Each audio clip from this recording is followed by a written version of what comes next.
Politing es un híbrido entre política y marketing. Conozcamos más por Carlos Salazar Vargas, aquí en Hipótesis WAP.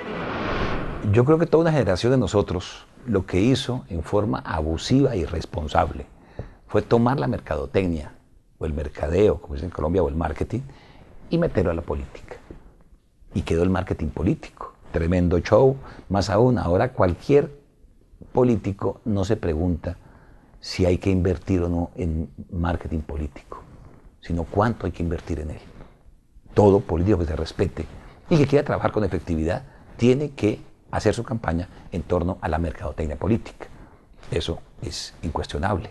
El problema es que este campo de investigación y estudio tiene el 99% mercadotecnia y el 1% ciencia política, por culpa nuestra, por la irresponsabilidad académica de esa época, de la juventud. Faltaban las canas y el aplomo que tiene uno ahora, o que creo que ya lo consiguió. Y es que eso ha implicado, por ejemplo, muchos aspectos negativos. Dentro de eso, la mercantilización de la política, que el político sea un producto, que nosotros seamos consumidores, una serie de cosas aberrantes, ofensivas e irrespetuosas para el político, para el ser humano y para la misma ciencia política.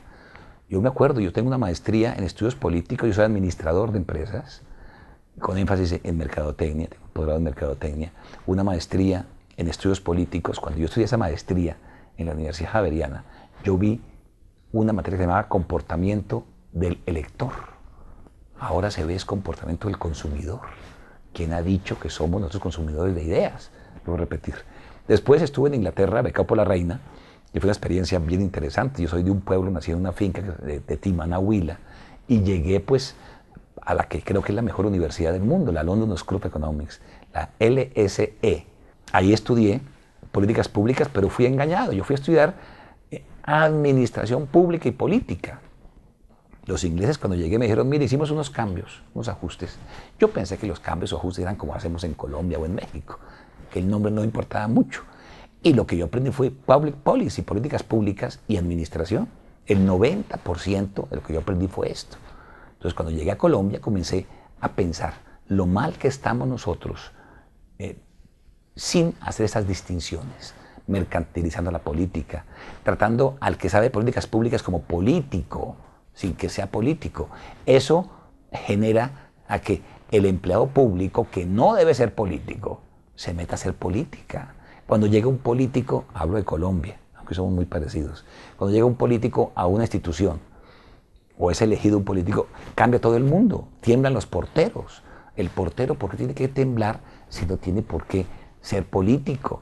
O los asesores, o los técnicos.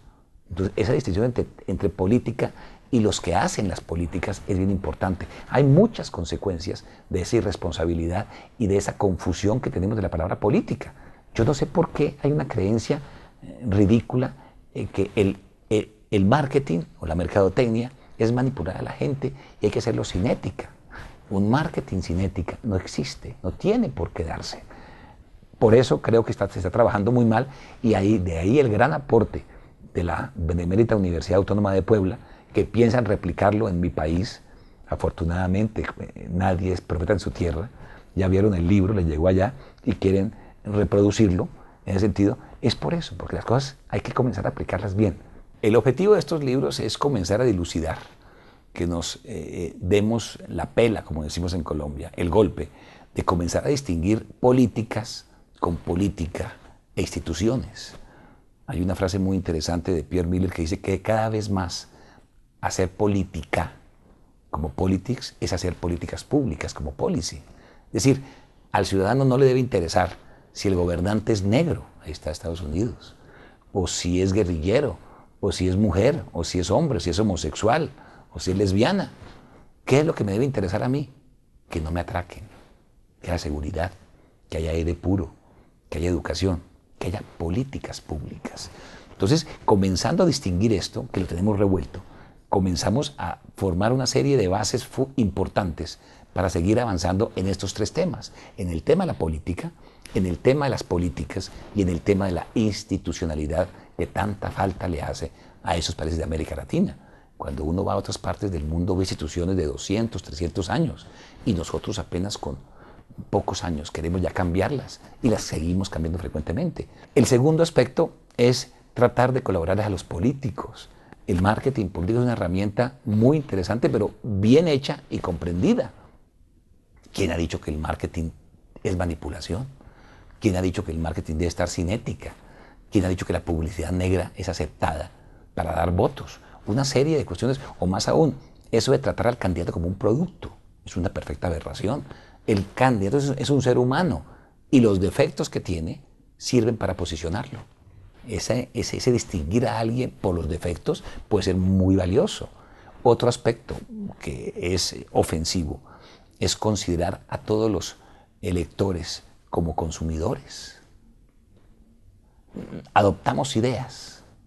Eso es diferente a consumir ideas. Entonces son cosas que venimos trabajando erradamente y la UAP creyó conveniente comenzar a sacar estos libros donde presentamos los fundamentos de una diferenciación con los anglosajones. Somos muy diferentes a ellos, ni mejores ni peores, somos diferentes. Y de ahí se viene desprendiendo algo muy interesante, que es un enfoque propio de políticas públicas para América Latina. Son varias las funciones de estos libros. Le sirven a los académicos, le sirven a los políticos, le sirven a la clase dirigente y sobre todo, y ha sido el interés con Jorge David, con la UAP, que le sirvan al pueblo, a la gente que si a duras penas puede leer y escribir, debe tener el derecho a entender estos temas. Y temas que se traten con agrado y con gusto, con caricaturas y con dibujos y con frases interesantes. Uno no tiene por qué sufrir para aprender. Entonces, ese ha sido un poco el objetivo de esta publicación y de una próxima, que ojalá se logre, es traer a cuento del campo de las políticas públicas el famoso libro que hice de Angustia hace mucho tiempo, ya revaluado. Me lo acaba de publicar el Congreso de la Unión. Para mí es el más grande honor que me han hecho en este lindo país, que el Senado de la República diga que mi libro sirvió, y en varios estados lo están publicando, en Sonora, en Michoacán, en Tlaxcala, en Oaxaca, y la idea es aquí, por la UAP, que podamos tener acceso a estos conocimientos y que todo el mundo pueda criticarlo, que pueda reevaluarlo. Mis libros, yo insisto que no son buenos. Lo que pasa es que hay muy pocos en ese planteamiento. Y que digan un camino A para que alguien diga B. Pero para que alguien diga B, algún estúpido tuvo que darse la pela de decir A. Ese ha sido básicamente el aporte. Y pues sin duda alguna la UAP, estoy muy agradecido con ella y quiero terminar diciendo esas frases que lo digo en mis libros, unos públicos testimonios a México, que está en mi mente íntimamente unido a un gran sentimiento de deuda, porque este querido país me abrió sus puertas, las universidades mexicanas sus aulas y la sociedad poblana sus corazones. Mi inmenso respeto y sinceros agradecimientos por esas generosidades. El Centro de Investigación sobre Opinión Pública de la Benemérita Universidad Autónoma de Puebla te recomienda al 100% dar lectura a este texto, Politic, de Carlos Salazar Vargas. Te espero en la próxima entrega. Mientras tanto, sigamos haciendo hipótesis con la UAP.